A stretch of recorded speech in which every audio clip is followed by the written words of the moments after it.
തൃശൂർ കുറ്റിപ്പുറം റൂട്ടിൽ സ്വകാര്യ ബസ് ജീവനക്കാർ നടത്തുന്ന സമരം ഭാഗികം. ഗതാഗത യോഗ്യമല്ലാത്ത രീതിയിൽ റോഡ് തകർന്നതിൽ പ്രതിഷേധിച്ച് കഴിഞ്ഞ ദിവസം പ്രഖ്യാപിച്ച സമരത്തിൽ നിന്ന് ഒരു വിഭാഗം വിട്ടുനിൽക്കുകയായിരുന്നു.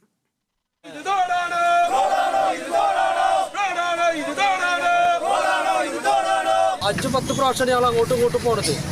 അപ്പോൾ അതുകൊണ്ട് ഞങ്ങൾ രാഷ്ട്രീയം നോക്കാതെ ഞങ്ങൾ ഇതിനെ പ്രതിഷേധിക്കുകയാണ് ഞങ്ങളുടെ കടമ.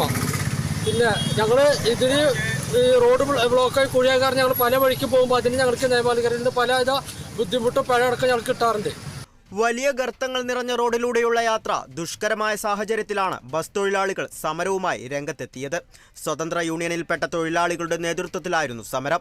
CITU, BMS, INTUC സംഘടനകൾ സമരത്തിൽ പങ്കെടുത്തില്ല. തൃശൂരിൽ നിന്നും കോഴിക്കോട്, കുന്നംകുളം, ഗുരുവായൂർ, പാവറട്ടി എന്നീ റൂട്ടിലോടുന്ന ബസ്സുകളാണ് പണിമുടക്കിയത്. തൊഴിലാളികളുടെ നേതൃത്വത്തിൽ ചൂണ്ടൽ മുതൽ കൈപ്പറമ്പ് വരെ പ്രതിഷേധ ജാഥയും സംഘടിപ്പിച്ചു.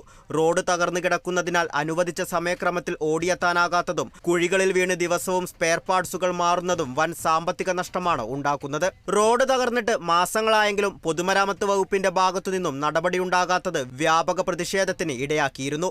പ്രതിഷേധങ്ങൾ ശക്തമായ സാഹചര്യത്തിൽ 28 ലക്ഷം രൂപ അറ്റകുറ്റപ്പണിക്കായി അനുവദിച്ചു. ശക്തമായ മഴയിൽ ക്വാറി വേസ്റ്റിട്ടാണ് കുഴികൾ നികത്തിയത്. മഴയിൽ മണ്ണൊഴുകിപ്പോയതോടെ വീണ്ടും ഗതാഗതം ദുഷ്കരമായി. കുഴികളടച്ച് റോഡ് ഗതാഗത യോഗ്യമാക്കണമെന്നാണ് തൊഴിലാളികളുടെ ആവശ്യം.